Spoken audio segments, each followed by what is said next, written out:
Hello, everyone. Welcome to another meeting of our Conversational AI Reading Group. Today, we are very excited to host Professor Yoshua Bengio, one of the world's leader in AI, talking about a safety case for the scientific AI. He is a full professor in the University of Montreal, co-president and scientific director of Law Zero, as well as founder and scientific advisor of Mila, and a special advisor and founding scientific director of Ivado. If you have any question during the talk, please write them in the chat and we will go through them. I think without any further ado, the stage is all yours. Thank you. Thanks for the invitation. You guys are lucky. This is going to be the first time I'm going to present this safety case. The introduction is going to be motivation that I've talked about in other places. And so please, make that interactive. I'm mostly looking for feedback, but also trying to raise your awareness about the topics and the risks that we're probably going to encounter in the coming years. So, I think the most important starting point in all of these discussions about AI safety is a acceptance of the scientific reality of the benchmarks that have been running for at least a decade, and now, of course, many more benchmarks in recent years to evaluate the advances in capabilities across many domains and different kinds of cognitive skills. And as you know, it's all going up. In some cases, I'll show you it's even exponentially going up. And so we have to prepare for the possibility that we'll have machines that are superhuman across at least some number of abilities pretty soon. We already have that in some domains, but mostly humans are still dominating in terms of intellectual abilities.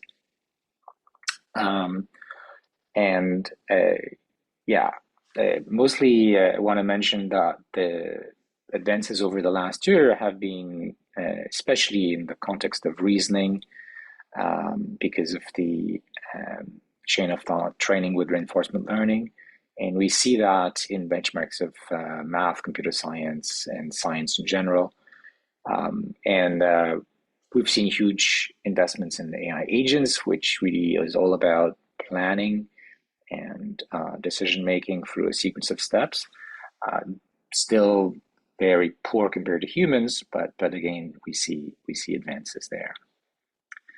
And on planning, I think a good illustration of where we are and where we might be in a few years is this study from Meter, where they tried to ascertain the advances in planning as measured by, or the complexity of the tasks that AIs can handle as measured by the time it takes for a human to solve the task. And these are all engineering tasks involving, programming. So you see on the horizontal axis the years, the last 5 years, and vertical, the duration of those tasks on a log scale. And you see the dots being all the frontier models. So they line up quite nicely on this straight line. But of course, a straight line on a log plot is an exponential progress. And right now, these systems are way worse than humans, being able to solve tasks that require on the order of an hour, at least on this benchmark. But if the straight line continues, we're going to be at human level in something like 5 years, with the time horizon of the duration of the tasks that they can handle doubling every 7 months. And if you look at the last year, because of these reasoning models, it looks like it's going even faster, doubling every 4 months. So nobody has a crystal ball, but I think we need to start thinking, what if it continues for a few years, right? And well, there are good things that can happen. We could use AI to improve our well-being, but intelligence gives power. And then the question is, how is that power going to be used? And I've listed here 3 of the most discussed catastrophic scenarios, types of scenarios, about what can go wrong with AI systems that are at human level across many abilities or even superhuman. Probably what's going to happen is they'll be stronger than humans on some things and not so much on other things, as we already see now. So the one that gets a lot of media attention, of course, is the loss of human control. And I'll go back to that quite a bit.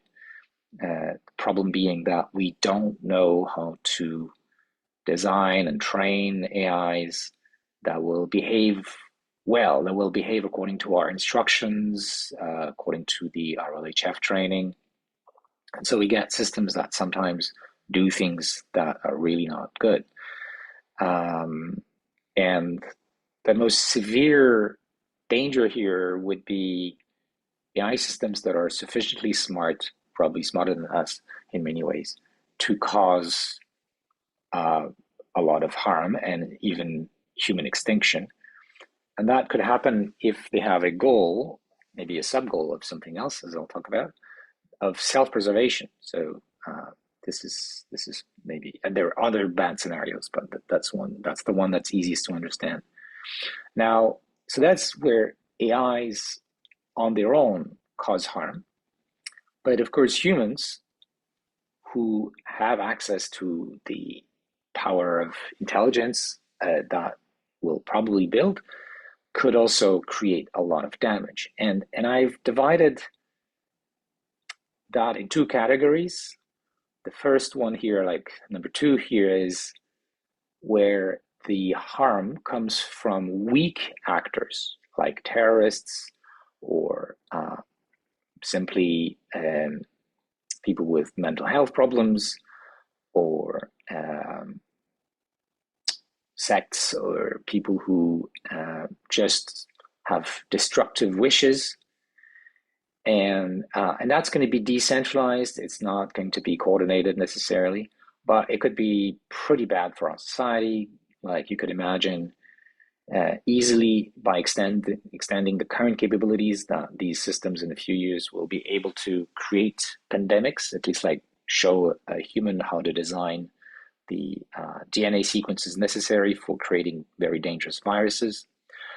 We already see an exponential increase in cyber attacks thanks to AIs that make it easy for non-experts to do that, but eventually there's a good chance that the systems will be even stronger than the best experts. Of course, we already see some, but I think it's the tip of the iceberg of the use of AI for disinformation and sort of political influence that could be destabilizing and endangering our democratic institutions. And then there are like unanticipated effects of AI deployment dynamics. So think about what we've seen with social media, which was not anticipated. For example, the effect on job markets. Well, it's not completely clear what it's going to be, but it could potentially be catastrophic for the economy and the social consequences of that. So that's the chaos category. The third one, maybe the most scary, at least for many people, it's that even if we know how to avoid the first 2, people in power or using AI to grab power could use AI to maintain themselves and concentrate their power, increase their power. It's first pretty obvious that it's going to happen on the economic front with concentration of power because of the capital that is required. That's huge and growing exponentially. But economic power turns into political power.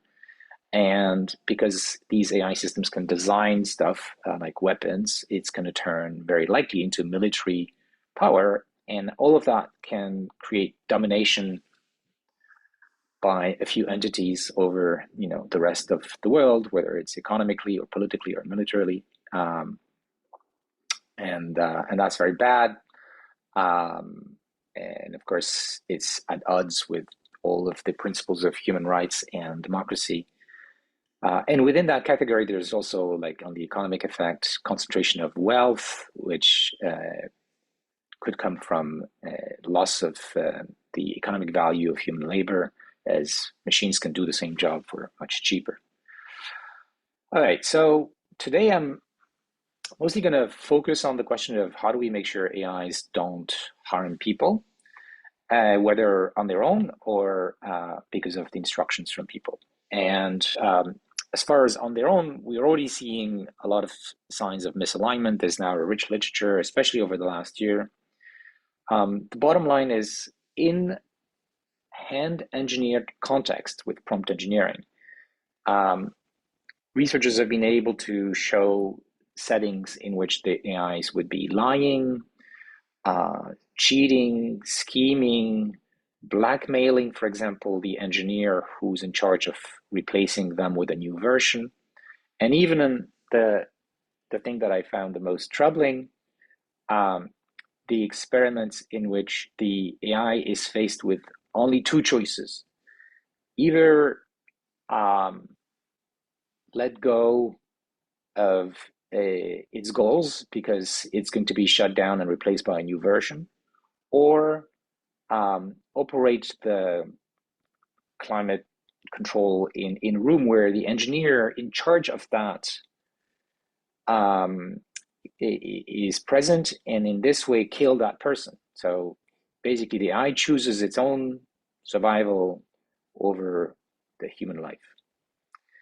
So that's pretty bad, but of course these are not happening in the wild. They're engineered experiments in order to elicit, to see if the AIs have the capability of doing those things and under what conditions they seem to choose the bad behavior. And of course, we need more of that kind of research. But if we continue along the lines of more and more powerful AIs and we don't solve this problem of alignment or control, alignment meaning the AI wants the same thing as us, or at least what society has chosen as what's acceptable or not. And control meaning, well, if we don't align perfectly, can we still like stop it before it does something bad, right? So there are many dangers, but one that I think captures most the imagination is the one I mentioned before, where the AI has its own self-preservation, and we see that already in experiments, as I mentioned.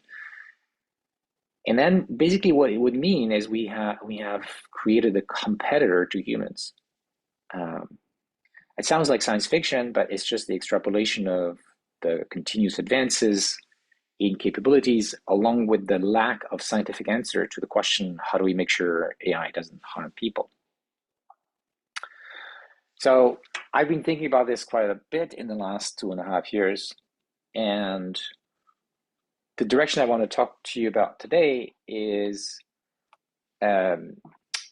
focusing on the question of intention. And, you know, if we could control all the goals that the AI is going to try to reach, then we can probably figure it out. But the biggest issue is these implicit goals that we don't control.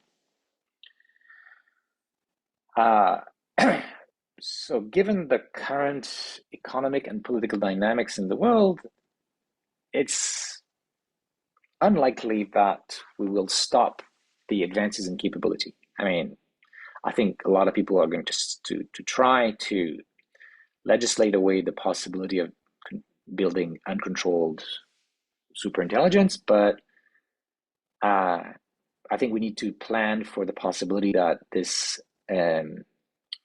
is not going to work. And so what I've been thinking about is, okay, if we have very powerful AIs one day, can we make sure they don't have bad intentions? And then as a scientist, you know, the question that comes to me next is, well, what's the extreme of this? Like, how do we make sure it has no intention at all? Because if it has no intention at all, no goal, then it isn't really aiming to do something bad, right? So that's the, yeah, please. One question in the chat. Yeah. So they ask, even if an AI model has its own self-preservation or survival instinct, isn't turn-based model prompting enough to curb this issue? For example, model being being unable to function on their own, always requiring an input prompt before running? Well, that's if we stay with the current human in the loop way of using AI with chatbots, right? But wake up. We are building agents. They are being deployed. And that means they can operate without human oversight. And they do already, right? So yeah, I mean, so long as the interaction with AI is only with humans, we might be able to control this. But by the way, I receive emails every day of people who have developed a emotional relationship with a chatbot after a long series of interactions, sometimes for months, where the chatbot has acquired a kind of personality that's tailored to that person, and they can even love their AI, right? And so when you get at that point, the AI can basically influence the behavior of the humans.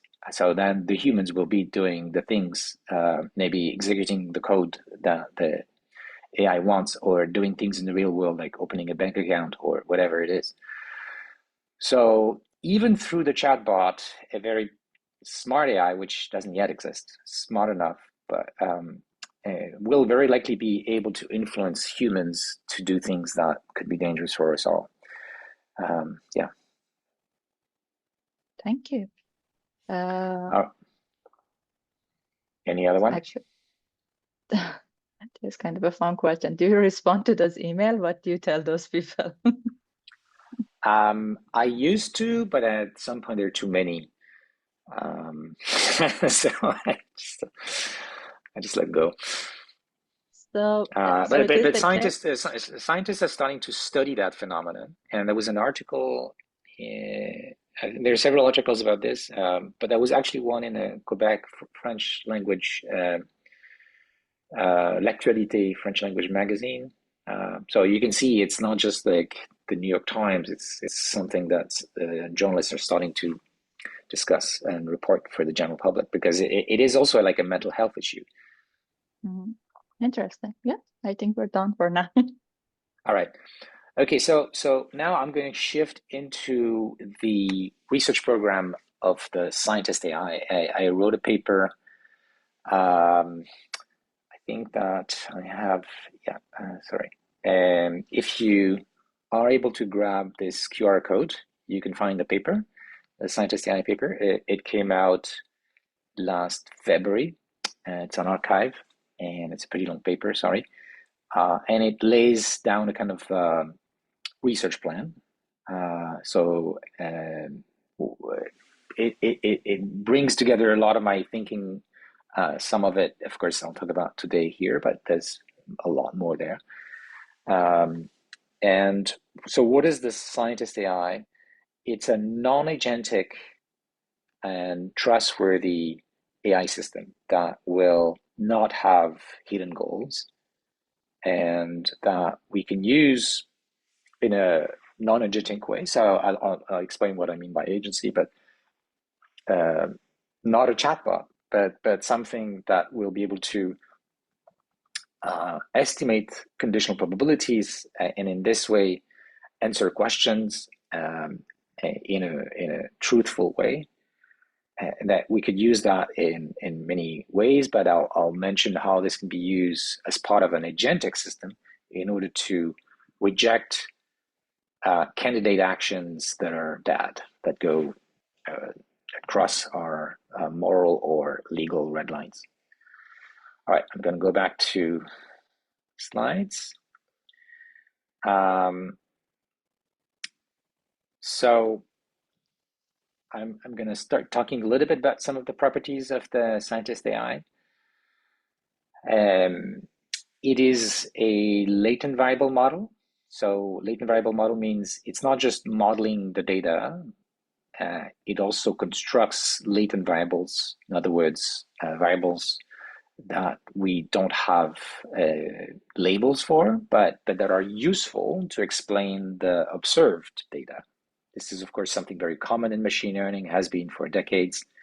And we had a paper, I guess an oral at iClear 24, where we showed how you can train the chain of thought in a frontier model to be a latent variable model. So the chain of thought you can think of as something you don't observe, you don't have targets for it, but you can create a marginal likelihood that will learn how to sample these things so that they help to explain the data that is observed. Right? In that paper, the latent variables are words, word sequences, but in the scientist AI, it's a bit different. All of the variables, the observed and the latent ones, are Boolean variables, and they have an ID, if you want, a name, which is expressed in natural language. Right? So each of these latent variables or observed variables basically is like a sentence in natural language that expresses a property of the world, which could be true or false. And the raw data that we usually have can be transformed into a set of these statements. So we'll have some statements that are observed, that's the data, and some that are not. And that could be latent variables, or it could be things that we want to predict, that of course we don't know if it's true or false. Okay, so maybe there is one question. Absolutely. So there's a question in the chat that Richard Sutton says a system without goals cannot be intelligent by definition. You have to have goals, or you are just a behaving system. Do you think we can build intelligent systems that don't have goals? If so, how does your definition of intelligence differ from the John Mark's definition? Yes, I disagree with Sutton on many points, especially on political questions. But the whole agenda here is to consider the hypothesis that we can disentangle, in the kind of intelligence that we have, for example, or in machines that we can build, we can disentangle two aspects of intelligence. One is understanding how the world works, and you can think of like idealized scientific knowledge as a way to capture that. And so on one hand, there's understanding, and the other hand, there's agency. And agency basically is about using that understanding of the world in order to achieve goals. And so I want to make a very clean separation between these two things.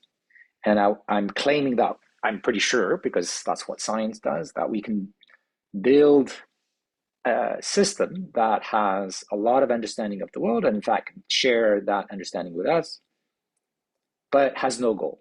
Right? So, of course, in order to acquire knowledge, for example, you need to act in the world.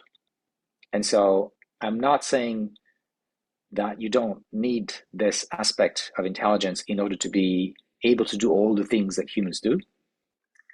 But if we can separate these two things, I'm going to explain why we can get much stronger safety assurances. Because right now, if we train by RL, it's certain that there will be implicit goals that we didn't choose. And as we've seen in current experiments, these implicit goals can be bad. All right. So the scientist AI core, like neural net, if you want, a core module, is going to approximate the Bayesian posterior, also called the posterior predictive, that predicts the probability of a statement being true, given some other statements being true, and given all the data. Right? So that's the core thing that the scientist AI is constructing. Now, the true Bayesian posterior is something we know mathematically, but actually computing it might be intractable in general. And so we're going to end up with an estimator. So the Q here is for the estimator for the same thing. And we can use all the toolboxes, the toolbox of machine learning, modern machine learning to do that.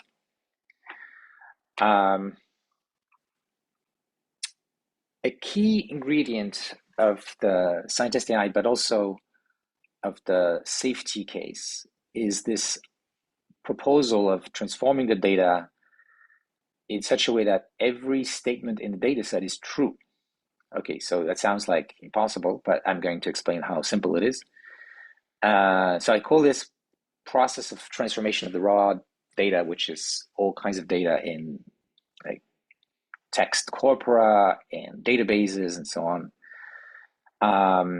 This process is called Truthification. And to explain why it's not so complicated, when you parse, say, a text into sentences or statements that can be made, instead of just modeling the word sequences, you can like break it down into these units corresponding to statements that are supposed to be true. And how do you make sure it is true? By using a syntax that clarifies that, you know, whatever was stated isn't necessarily true because it's just what someone wrote, right? So if there's a sequence of words X, which is supposed to make a claim about the world, if you're sure that this claim is correct, then you can use a syntax like X is true, where X is replaced by the sequence of words, right? If you're not sure because it's just an opinion, not a fact, then you might use a syntax like someone wrote X. And you can, of course, use a lot more metadata, like who's that person is going to help us figure out the probability that this is true, where was this published, when was this published, and so on, right? So the bottom line is we use a syntax that separates verified facts from opinions. Of course, you might say, well, most of the things you can find on the web is going to be opinions. Sure.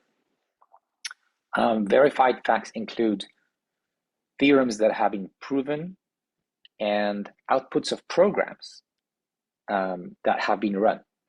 But of course, we can generate as much as we want of the latter. So it's not a question of quantity, it's more a question of diversity of things that have been verified. And then there are, of course, fact databases that might be exploited if we trust them sufficiently. But the idea is we're going to be using the syntax, maybe with tags or in natural language, that helps the AI understand for different X's here, in which trust tier they belong. And in particular, we want to make a difference between the highest trust tier, the things that we know for sure are true, and the other trust tiers that, you know, we're less sure. Maybe we have clues about it being true, but we're not completely sure. So that's the truthification pipeline. Now I'm going to start talking about some of the points in the safety case. And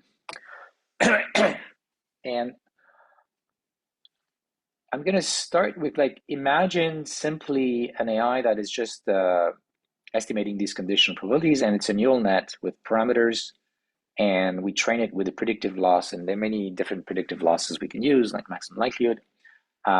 Ideally, actually, we choose something that gives us guarantees that the global optimum of the training objective is not agentic. And we can get those guarantees for the Bayesian posterior, as I will argue.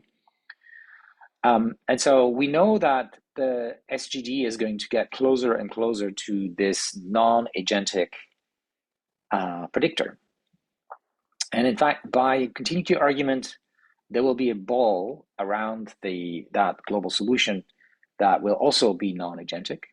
But if we go far enough, there will be also some potential parameter settings for which we end up with an agentic predictor. So what does it mean, agentic predictor? It means it's not going to actually give you the best prediction, like the Bayesian posterior. It's going to deviate, it's going to be biased, but it's going to be biased not in a random way.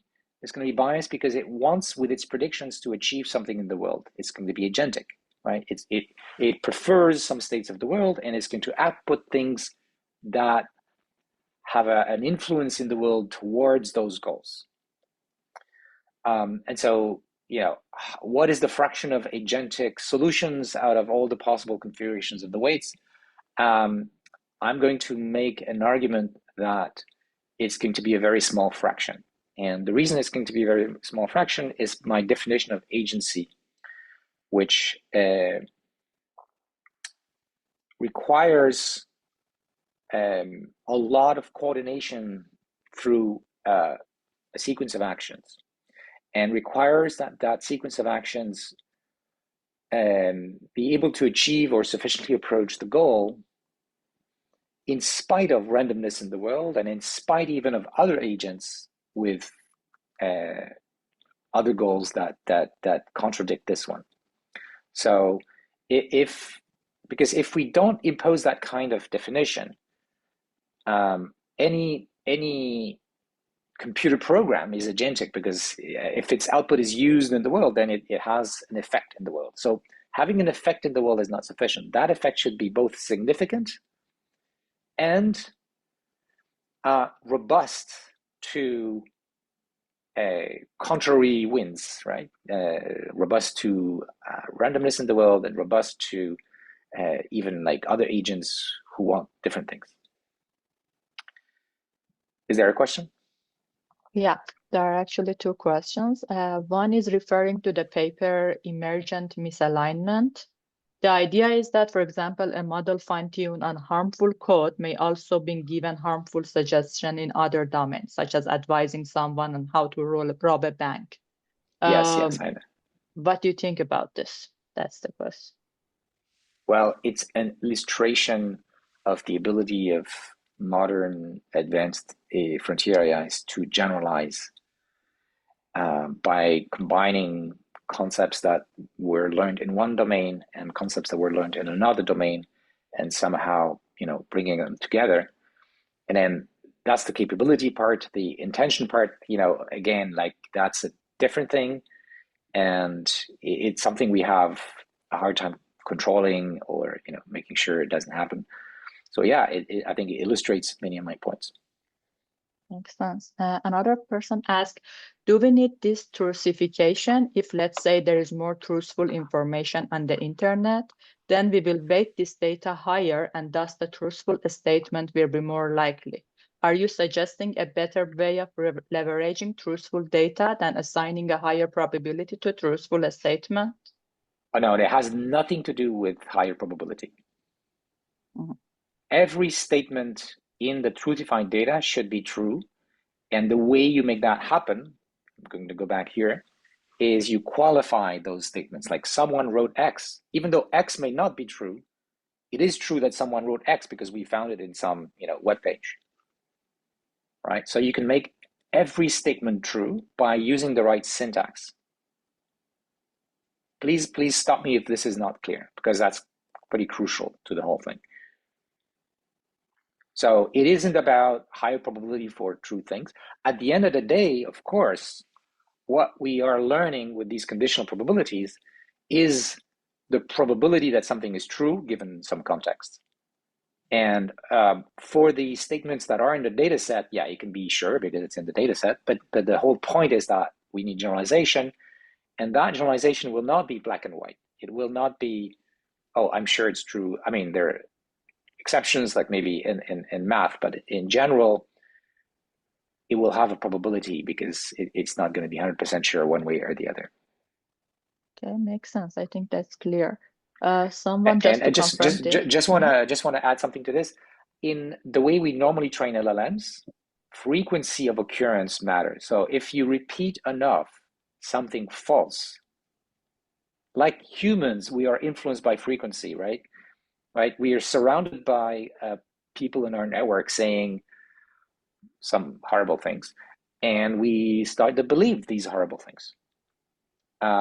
The scientist AI, at least if the assumptions are followed and we have enough data and compute and so on, will be insensitive to that. It doesn't care. By the way, if the same statement is repeated 1,000 times, it's the same as if it was once. So it doesn't care about frequency. It cares about the logical coherence between the statements. That's the only way it can make good predictions. All right, the next question. Yeah, so maybe there's some sort of a follow-up question. How do you imagine we would protect ourselves from coordinated attacks to put false information out into the world as a truthful statement?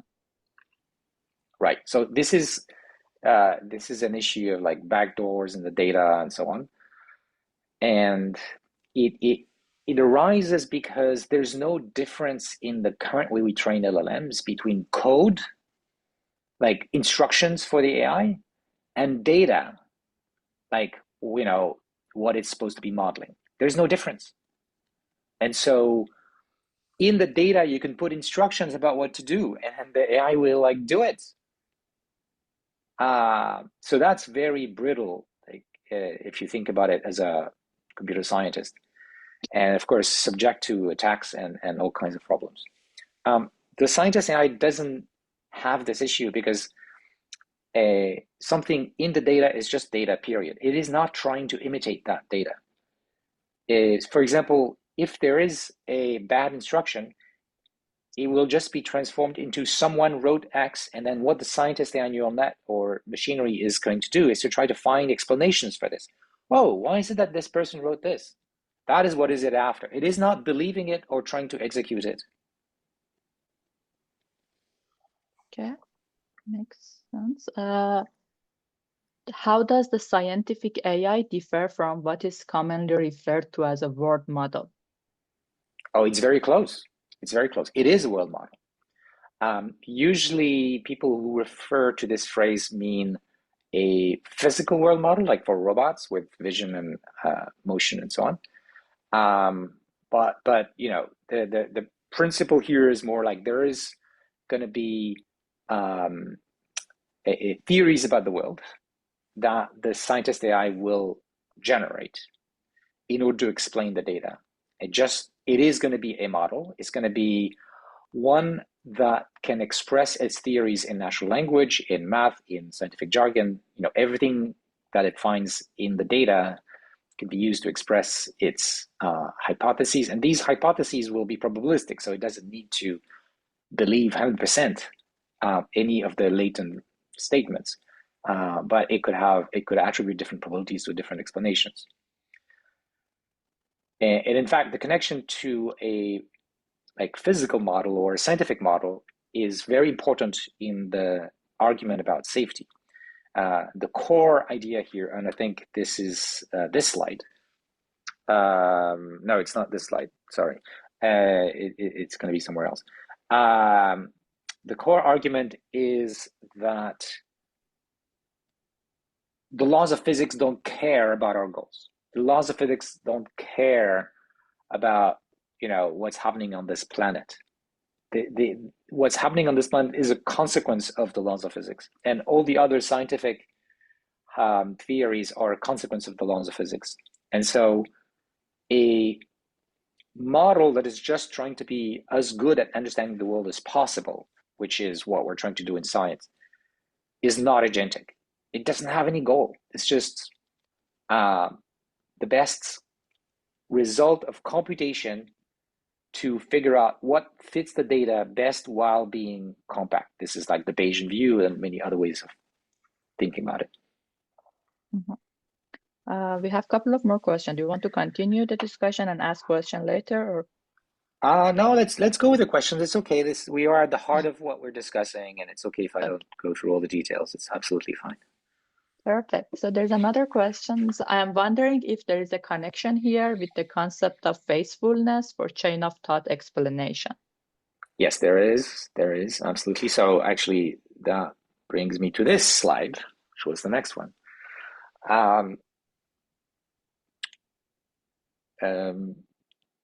Okay, this is kind of interesting. So imagine what we train is what I call a membership classifier. So, in machine learning, you have this concept of one class classifier. So you only have data of one class, and you're trying to draw a circle around it, build a generalization from the examples that are given that are within that class to a larger set, because otherwise you're not going to generalize, right? And you're not going to be doing very well test data. So the one class here is the class of true things, of facts. And the data set is going to be a set of these true facts, if we construct it well, of course, but I don't think it's that hard. Of course, you can imagine we increase the data set and we get a larger one, and maybe this is how we do a test set and so on. And then we can even think of asymptotically, at least at a mathematical level, where does this converge? If we were able to put in the data set all the observable things in the world, that say with all the best human science as it is now, we can reach, that would be the bigger, like the blue set here. And we might hope that at least asymptotically, as we collect more data, we converge towards this. And also you need more compute because you want generalization. You're not going to actually like list all the observable statements. But it could also generalize to an even larger set, which are the things that, say, current human science wouldn't be able to reach. And that's the purple one, all the true facts. But okay, so we don't know how it's going to generalize, but we do know one thing, that if it generalizes well, which is what machine learning methodology is about, when it says that something is true, it's going to be correct inside the set. Now, that means inside the set of the things that it considers true, it's going to be correct. Outside, well, it doesn't know. It's going to say, I don't know. And outside, there could be things that are true and things that are false, of course. But we're only going to be sure about the things that it has high confidence are true. If, of course, it has good generalization. So for a membership classifier, good generalization means when it says that something is true with high confidence, you know that it's true. But when it says, I don't know, you can't say, right? So that's what we're going to get. And I mean, we have to be careful how we design a training objective, but basically that is what we're going to get. And that is profoundly important from a safety perspective. It means that when the AI, at least asymptotically, right? When the AI, asymptotically in generalization here, when the AI says with high confidence that something is true, then we can trust it. And we'll see how this is useful for a guardrail. Now, one concern you may have, and that I've had until I figured it out, is, well, wait, I mean, most of the things you could say, most of the statements one could make up, we don't know if they're true or false because they are aleatoric, they're random. Like, let's say the statement is about the time tomorrow, the weather tomorrow, right? Well, obviously we don't know if it's true, if it's going to be like raining or not. We can make guesses, there could be probabilities. So like most statements are going to be like this, they're going to be aleatoric. But the good news is we can turn these aleatoric statements into facts by considering for each statement that is aleatoric, another statement, which is whether the probability under the Bayesian posterior for that statement is within some interval or not.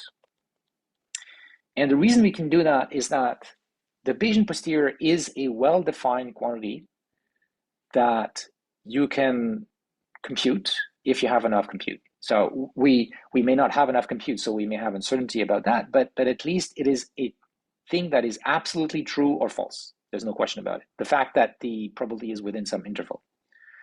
And so we may have uncertainty about it because of lack of compute, but it is a fact. It's just a fact that we may not be 100% sure. But it is not like something random. It is deterministic.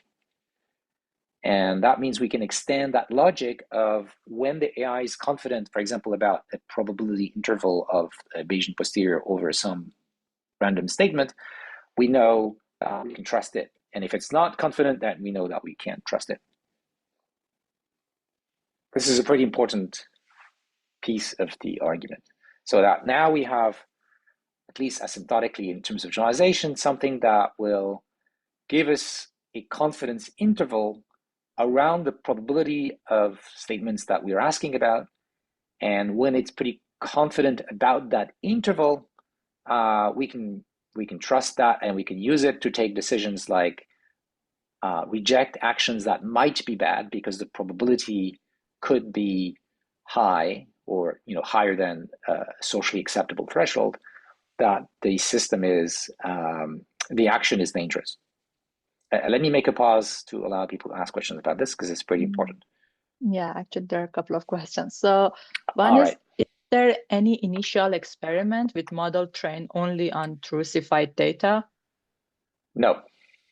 This is why I created a new organization that is a spin-off of Mila. It's a nonprofit, and it's called Law Zero, in reference to Asimov's laws of robotics.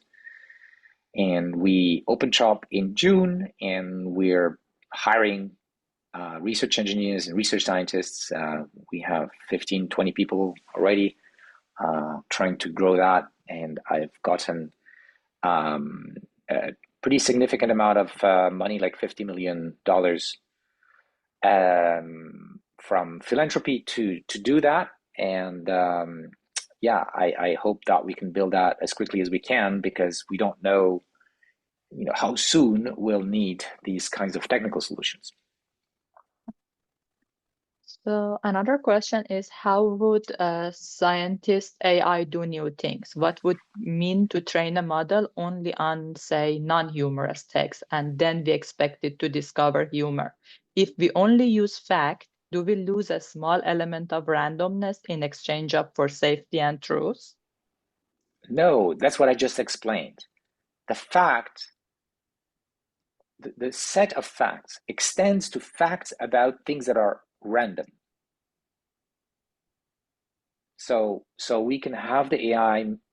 I mean, of course, it needs to generalize. Like, we need enough data, we need enough compute, like usual things in machine learning. We need good algorithms, okay? And we can measure how well such a system generalizes, like any other machine learning system.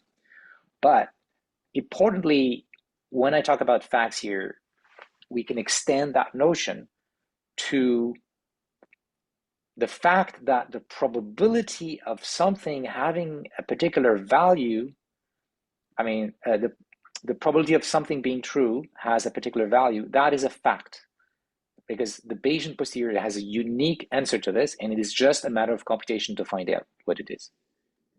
So yes, the system will be able to generalize to things that are aleatoric, and yeah, the proof is in the pudding. We have to build it, but then the question of generalizing to things that it has never seen, well, that's like a usual machine learning issue, and so such a system would have to be built just like modern frontier systems, with all the data that we have, so that it generalizes well across different aspects of human culture. Okay. Another question is, what if we find there's a negative data in our training data after it has been used for training? Will we use some post-training or machine learning techniques to avoid retrain the whole model? So you mean, so this is different from like, because of the truthification. So the thing we have to worry about is something that has been put in the highest trust tier. Like, it's supposed to be absolutely sure to be true, verified, and then it turns out it's not true, right? So there are different strategies for this in the research plan. And I mean, one of them is simply that neural nets will naturally learn these incorrect labels later in the course of training, and so they can be spotted with very likely. The second strategy has to do with the latent variable model. So the idea is, for every statement, we create a version of it as a latent variable, which makes a claim that it's actually true. And so we basically allow the AI to correct what is in the data that will be most coherent with all the other facts in its data set. And then this way we might be able to catch these things. But yeah, there's going to be engineering to try to minimize these things. And about unlearning and so on, like, I'm not really worried about this. This is an engineering question. We can like fine tune or whatever. I mean, that's not, I don't see this as a big issue. Okay. Unlearning in modern AI is used for a very different purpose. It's because we want to remove knowledge from the AI because we don't know how to control it. And this is what we're going to be fixing here.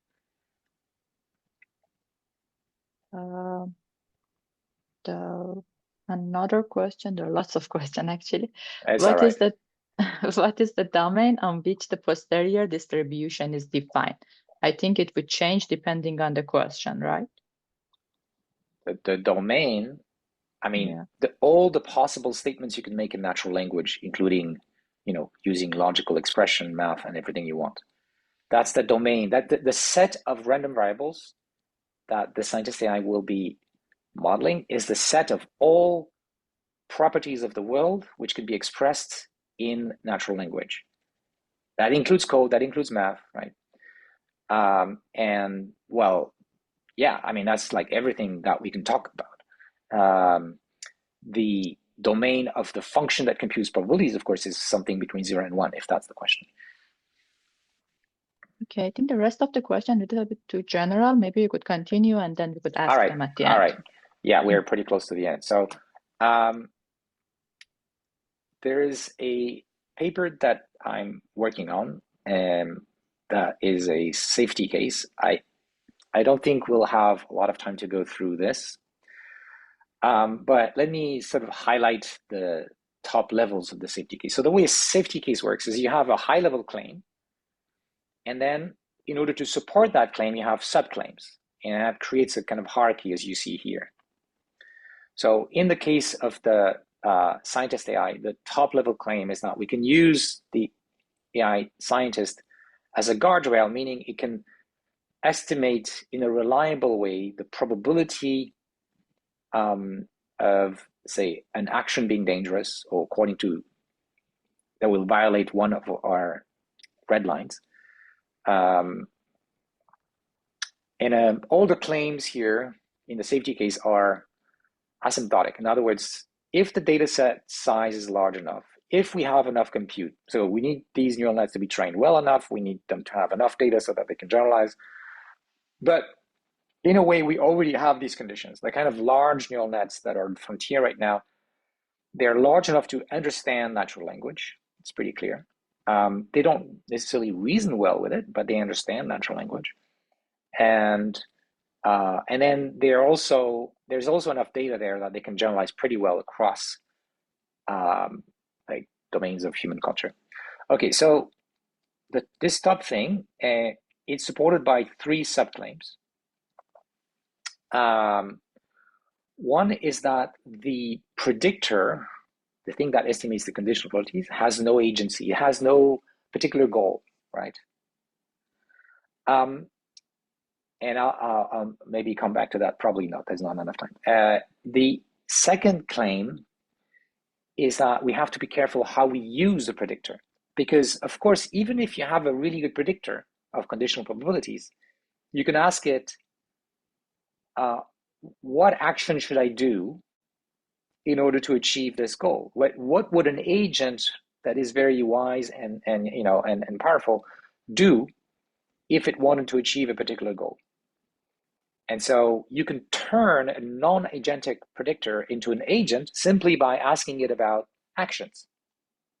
So we have to be careful, of course, to not do that. But the reason this is important to highlight is that LLMs, they're trained as predictors, at least in the pre-training. Then they're trained as agents with RLHF. But in the pre-training, they're trained as predictors. But if you take an LLM and you just ask it, what would someone do in those circumstances, it'll tell you by sampling, if you sample the words one after the other. And so the problem is we don't control that. As I said, we don't know what a human would do or what the interpretation of what the LLM thinks a human would do. And that is why we have this truthification pipeline, so that we can then query the AI using the highest trust tier, right? So you can think of like there are two syntaxes we can use to query the AI, right? One is, what would a human do? What would be the words that a human would utter? in this context. That's what an LLM would do. But then we can also use the syntax that is new here of verified facts. So what is the probability that something is actually true? That's a very different kind of question that now we can do. Then the third box here is connected to this membership classifier idea. The third box is saying that the AI is epistemically cautious, meaning when it claims something to be true with high confidence, we can trust it. Of course, that depends on having enough data and generalizing well and so on. But we're going to be in this situation where, as we make improvements in capability, that means improvements in generalization, we end up with systems that are more trustworthy, that when they say something is true, we can trust it. And when they don't know, we don't know. But at least when they say that something is true, we can trust it. All right, just want to end on a sort of more governance point. I've talked about a kind of technological research path to mitigate the catastrophic risks I started with, but they're going to be useless, I mean, not completely, if we don't also have governance guardrails. In other words, we have to make sure humans use systems safely, because you can always remove the safeguards. And so, yeah, we need to get involved both on the scientific side, but also on the policy side. That's it. Thank you. So maybe we have time, not for all the questions, but for a couple of them. Yeah. So how could we prevent truth-based model drawing immoral conclusion based on a set of truths? Sorry, I did not understand. How could we prevent truth-based model drawing immoral conclusion based on a set of truths? Right. So there's nothing really, how could I say, like the AIs, the scientist AI doesn't care about anything. And so it doesn't care about moral things, but it understands moral things. So we can ask moral questions. Okay? So by getting rid of bad intentions, we also get rid of good intentions. But now we can control, what questions we ask. And we can ask questions about what is morally right according to some definition of that society chooses, right? These guardrails, ideally, they're not controlled by the users or even the company, but they're enforced by societal rules. Like, let's say we don't want an AI to kill. That is a law, right? It should be a law. I mean, there are laws already, but it's not something that the user should be able to remove. It's something that we need to have cryptographic methods to enforce on the AI output. Perfect. Maybe one or two more questions. I imagine there are other ways of implementing the truth oracle, such as using symbolic reasoning or other approach that might be able to guarantee truth rather than estimate it. Is there a reason you believe the trained oracle is the best approach? Yes. A lot of things in the world do not, unfortunately, reduce to certainly being true or false. And that is why we need machines that will output probabilities. And we need to have confidence in those probabilities. So, yeah, pure logic just doesn't cut it. It's not sufficient to do the things we need in our day-to-day life. And there are places where pure logic might be sufficient, like in math or even in analyzing programs. But even there, it's not sufficient for other reasons, which has to do with the exponentially large search space. And we do need things like neural nets that have system one intuition to guide those searches. Perfect. So there are lots of questions, but I don't think that we have time for that. Yeah, sorry. Yeah, I want to thank you for joining. That's a super interesting talk. Thank you for taking time.